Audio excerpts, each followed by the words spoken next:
नमस्कार दोस्तों, मेरा नाम है शशिकांत पंडित और आप देख रहे हैं मूनस्टोन क्लासेस। तो अनसंग हीरोज ऑफ इंडिया की सीरीज में यह दूसरी वीडियो है। इस वीडियो में हम बात करेंगे मातंगिनी हाजरा के बारे में। ये कौन थी, इनका क्या कंट्रीब्यूशन था, इन्हें गांधी बुरी क्यों कहा जाता था, ये सब कुछ हम लोग डिटेल में समझेंगे।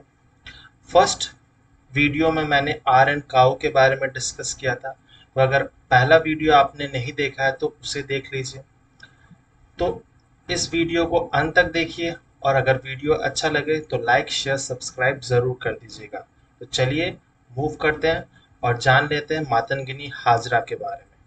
तो सबसे पहले जान लेते हैं कि मातंगिनी हाजरा की अर्ली लाइफ। तो वो उनका जन्म हुआ था एज मातंगिनी माइती ऑन 19 अक्टूबर 1869।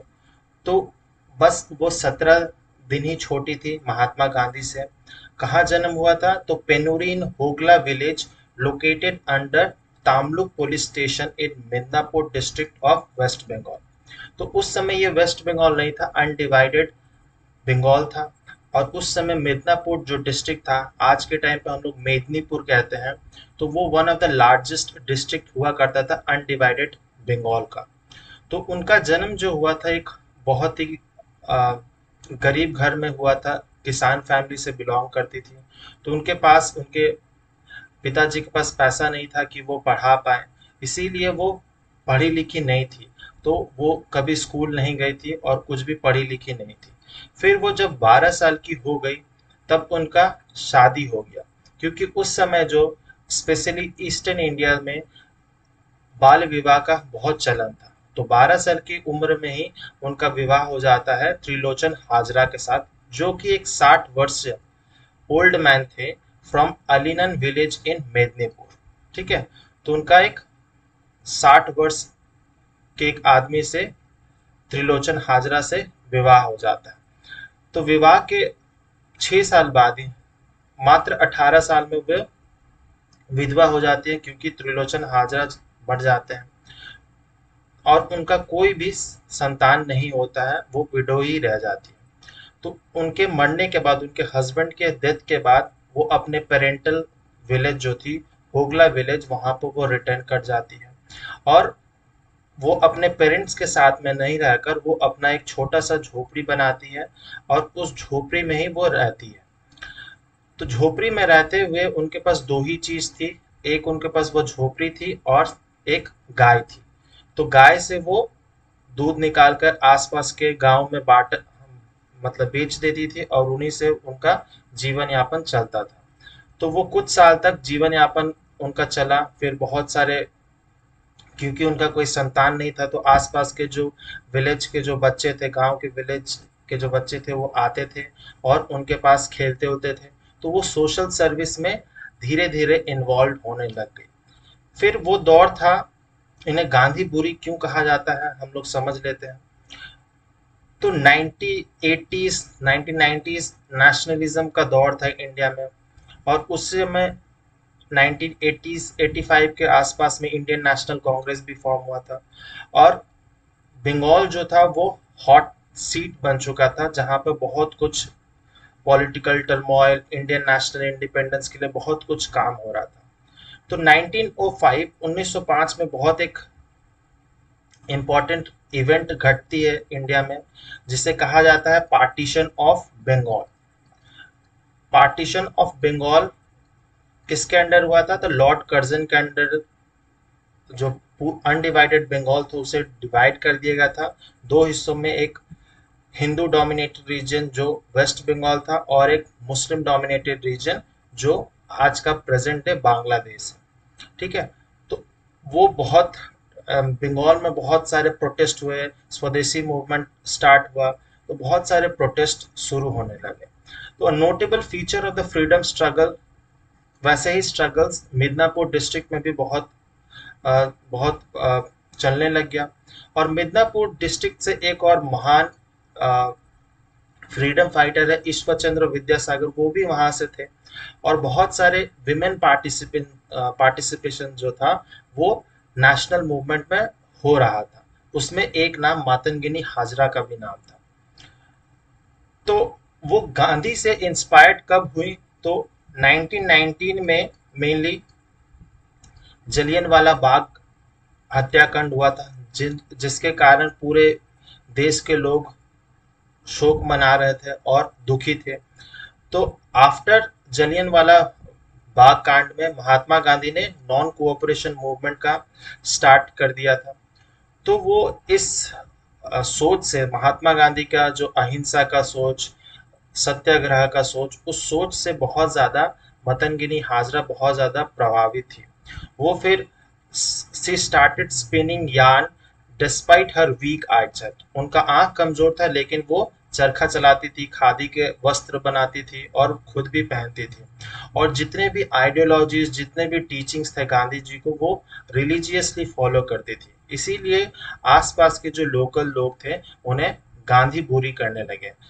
बूढ़ी जो एक बंगाली शब्द है, मेनली ओल्ड लेडी को कहा जाता है बूढ़ी, और ओल्ड मैन को बूढ़ा कहा जाता है, तो वो बंगाली शब्द है।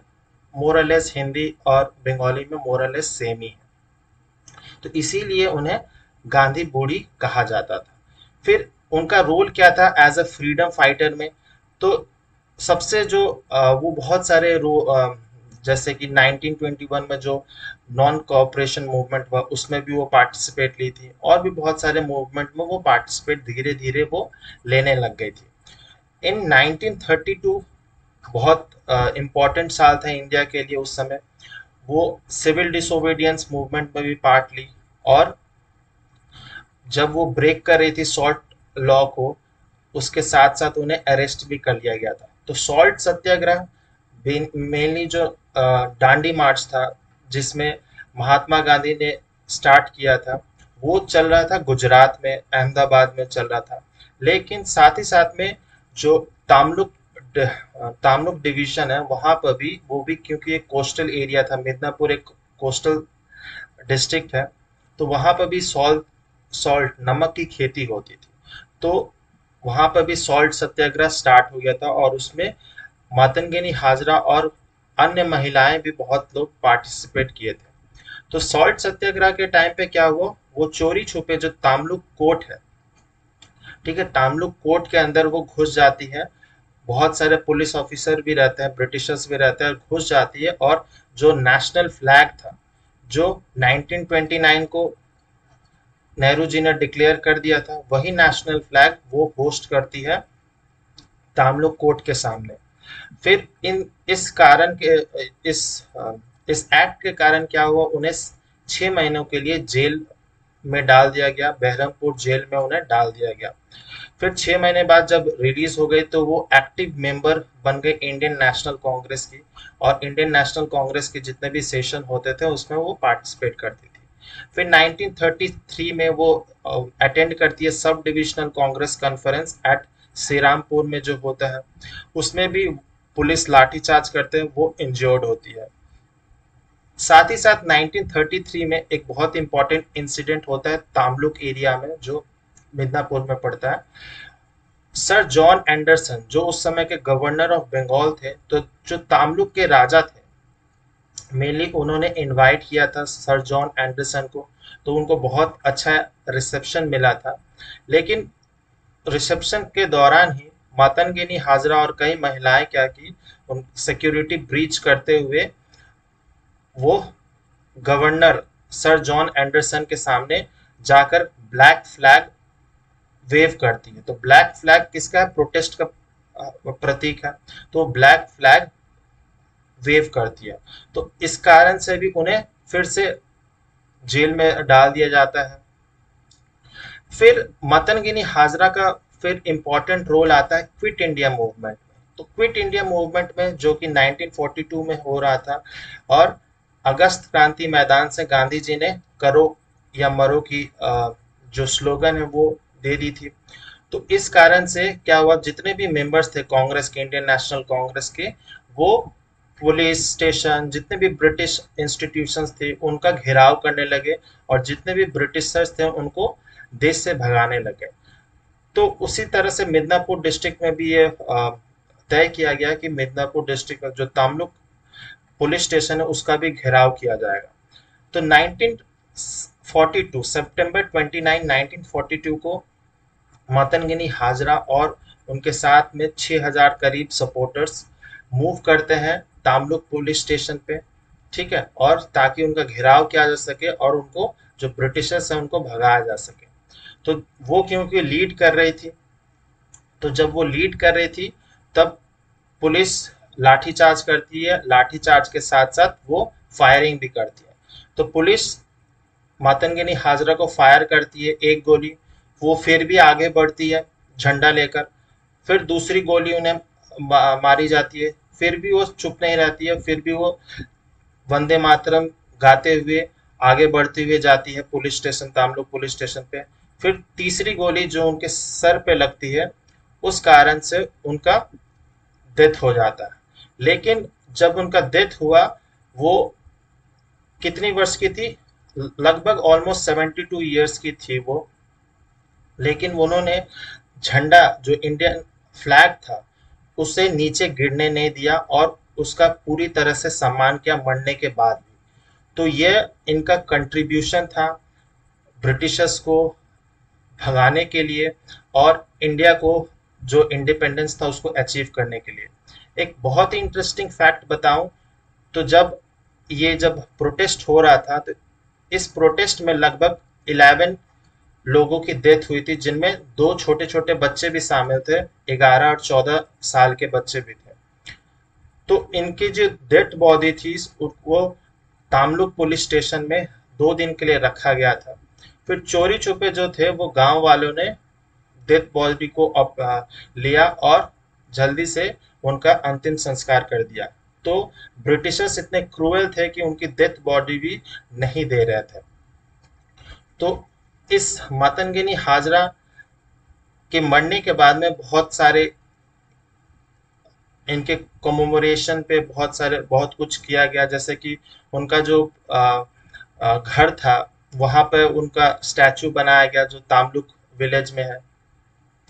फिर उनके नाम पे बहुत सारे स्कूल्स, कॉलोनीज, रोड के नाम जैसे रेलवे स्टेशन के नाम वैसे बहुत सारे रखे गए। फिर उनकी जो फर्स्ट स्टैचू थी कोलकाता में एक मैदान बोलकर जगह है, वहां पर जो सबसे पहली महिला का किसी का स्टैचू लगा था तो वो मातंगनी हाजरा का लगा है स्टैचू, आज भी प्रेजेंट है और 1977 में लगा था।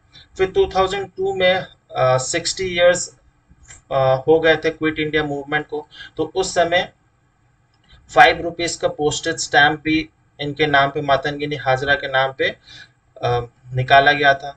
साथ ही साथ में वेस्ट बंगाल में बहुत सारे रेलवे स्टेशन, स्ट्रीट्स के नाम मातंगनी हाजरा के नाम पर था।